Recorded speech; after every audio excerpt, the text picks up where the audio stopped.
Iya.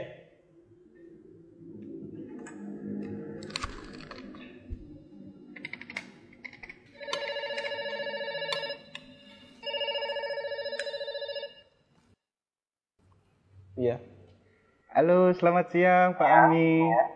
Selamat siang. Iya Pak Ami. Saya perkenalkan, nama saya Dimas dari Bank KRUT Pak. Ada apa Mas Dimas? Boleh minta waktunya 2 menit sebentar aja Pak. Saya ada kabar gembira buat Pak. 2 menit ya, tapi nanti kita gantian ya. Oh begitu? Ya Mas Dimas 2 menit, kemudian saya ya, nggak masalah? Oh ya boleh, boleh. Boleh, nah, silakan Mas Dimas duluan, ya monggo. Begini Pak, ceritanya saya dari Bank KRUT ingin menawarkan Pak, karena ada produk kami yang terbaru dari Bank KRUT, yaitu credit card platinum kami untuk Bapak. Karena kebetulan Bapak yang terpilih jadi calon nasabah kami. Lumayan besar Pak, fasilitasnya banyak sekali. Kita banyak cashback di beberapa merchant yang terbesar di seluruh Indonesia Pak ya. Kemudian kita ada fitur juga yang Bapak bisa melakukan pencairan dana tunai selama sedikitnya 30 juta dan paling cepat 2 hari Pak pencairannya. Berapa hari? 2 hari. Masya Allah ya. Ya, iya Pak, betul Pak. Dan ini pencairan ini langsung kita bantu secepatnya begitu Bapak ajukan gitu. Gimana Pak? Bapak tertarik? Apalagi ini belum ada bebasan annual fee tahunannya Pak. Baik. Sebelumnya saya boleh tanya dulu ya? Boleh Pak. Nggak masalah ya? Baik. Mas Dimas Muslim?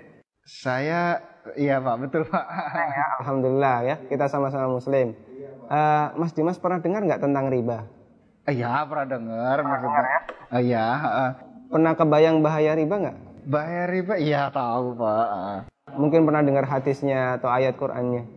Pak, tapi Pak, Abi bagaimana? Masih tertarik Pak dengan kartu kredit platinum kami Pak? Nanti kita lanjutkan. Saya boleh cerita dulu? Ya, boleh. Ya. Jadi gini Mas Dimas. Coba Mas Dimas bayangkan kalau ada orang yang berzina sama ibunya. Kira-kira respon masyarakat gimana? Semua orang sepakat jelek ya. Gimana? Maksudnya gimana Pak? Kalau misalnya ada orang yang berzina sama ibunya, semua orang akan menganggap dia melakukan perbuatan yang maksiat. Ya bejat itu Pak. Wah, bejat sekali ya. Bejat Pak. Baik, kita sama-sama sepakat untuk itu. Begini, Nabi SAW menyebut bahwasanya riba itu ada 73 pintu. Pintu yang paling ringan, kata Nabi SAW, dosa riba itu seperti berzina sama ibunya Mas. Itu nilai dosa riba yang paling ringan. Coba kalau Anda tadi tawarkan 30 juta, itu berapa nilai ribanya? Ya, tapi kan... Saya lanjutkan boleh? Ya, kita lanjutkan dulu ya. Saya sebutkan, ini ada beberapa fase kehidupan manusia. Orang yang makan riba semuanya mendapatkan azab dari Allah.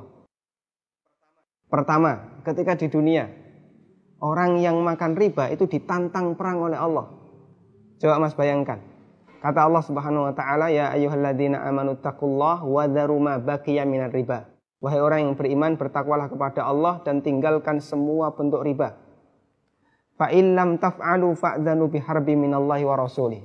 Kalau kamu masih ngeyel, enggak mau meninggalkan riba, umumkan perang dengan Allah dan Rasulnya. Coba, kalau kita ditantang perang oleh Allah dan Rasulnya, kira-kira ada enggak peluang untuk menang? Enggak ada ya? Ampun Pak. Ini yang pertama. Yang kedua, orang yang mati dalam kondisi membawa dosa riba, makan riba, nanti dia akan dihukum di kuburan dalam bentuk berenang di sungai darah. Masya Allah, berenang di sungai darah.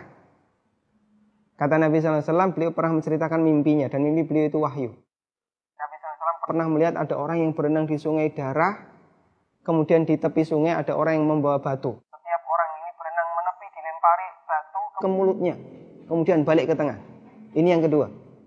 Di alam kubur dia mendapatkan azab berupa berenang di sungai darah. Yang ketiga. Masih ada yang ketiga Pak? Iya. Siap mendengar? Masih sanggup mendengarkan? Iya Pak. Iya, tapi saya lanjutkan ya. Iya Pak. Tapi ketika orang ini dibangkitkan oleh Allah dari alam kubur, dia dibangkitkan dalam kondisi sempoyongan Mas. Allah Subhanahu wa taala bercerita, alladzina ya'kuluna riba la yaqumuna illa kama yaqumul ladzi yatakhabbathu syaitan minal mas. Orang yang makan riba, mereka akan dibangkitkan pada hari kiamat dalam kondisi sempoyongan seperti orang yang kerasukan. Iya Pak. Artinya yang lain berjalan normal, dia sendiri sempoyongan. Menyakitkan. Kemudian yang keempat, tadi sebelum hisab ya, ketika dia dibangkitkan sebelum hisab dia sudah disiksa. Yang keempat setelah dihisab, orang yang makan riba itu kan makan harta haram ya. Iya Pak. Makan harta haram, kita sepakat itu. Kalau kemudian daging kita tumbuh dari sesuatu yang haram, berhak nggak dapat surga? Enggak Pak. Layak nggak dapat surga? Enggak Pak. Sementara tempat di akhirat cuma ada dua pilihan. Kalau nggak surga, Neraka Pak. maka kata Nabi SAW, kullu lahmin nabata bin suhtin, setiap daging yang tumbuh dari sesuatu yang haram, kata beliau, annar aulabi. Iya Pak. Neraka lebih layak baginya.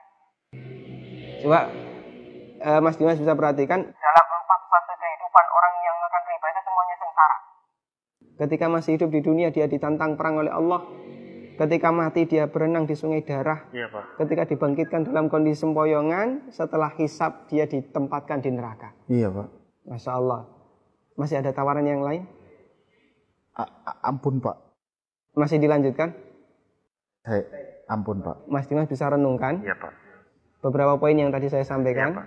Nanti kalau misalnya ada sesuatu yang belum jelas, tidak masalah, hubungi saya lagi. Iya, Pak. Kita akan lanjutkan diskusi tentang riba. Iya Pak. Bisa? Bisa Pak. Ya, terima kasih ya. Assalamualaikum. Waalaikumsalam.